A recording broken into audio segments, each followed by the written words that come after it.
First part of the Republican debate has just concluded. Obviously, we'll have many more, and it's a food fight, as we suspected. I actually think Donald Trump did have one good answer when they said, you told the New York Times you're flexible on your immigration plan. Like, normally being flexible among Republicans is a death knell. Like, oh my God, you're not a full barbarian? You would actually talk to another human being? A boo, right? But he was like, yeah, in order to get a deal done, sometimes you got to negotiate. That's true, but then he later on said, in the same answer, I will not negotiate. No, he said, I'm not very flexible. Flexible. I'm not very flexible. Okay. Indicating that he wouldn't negotiate. Yeah. No, believe me, he would negotiate. Yeah. Okay. So, but I start with giving him a little bit of a fair point there, but the rest of Trump is nonsense.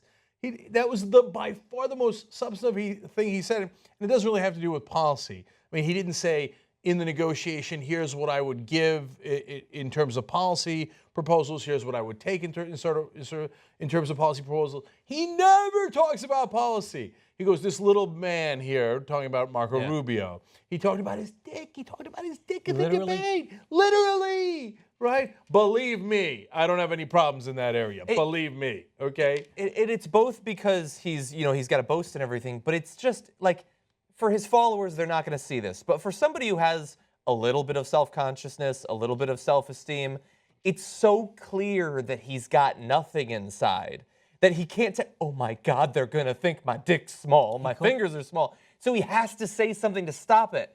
He has to compensate instantly for every slight because he doesn't have the self-assurance to be like, yeah, believe whatever you want. I know what's true. If somebody says he's not as rich as he says it is, he can't just be like, whatever, I know how much money I have. He has to say, no, it's more than $10 billion. I have so much money.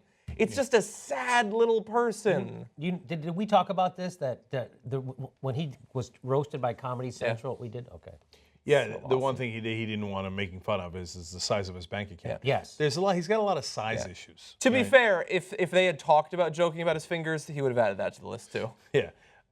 So Marco Rubio's on the attack. Ted Cruz didn't do much until he leveled him with, I thought, the best line of attack, where he's like, look, this guy funded Jimmy Carter over Ronald Reagan, John Kerry over George W. Bush, right? And he went and listed Hillary Clinton over John McCain. And Hillary... I mean, you know what I mean. Over Obama. That's a nice Freudian slip. Yes.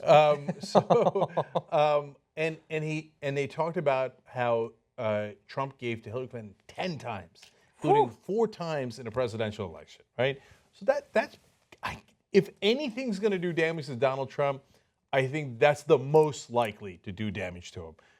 Saying Trump steaks didn't work, come on. It doesn't hurt to say that. You have to start to chip away at the I'm a great businessman thing. Keep pointing out that he makes it on the back. He's like every other businessman. He outsources your job, and he's they got to keep saying he brings in illegal immigrants to take American jobs. You call Mitt Romney a failed candidate. You're a failed businessman who's failed over and over again with 4 bankruptcies, where you largely ran a con on the people who trusted you and gave you their money, right? Now, having said all that, Trump is still doing the alpha male thing and hanging in there, even though he hasn't said one thing substantive outside of what I mentioned.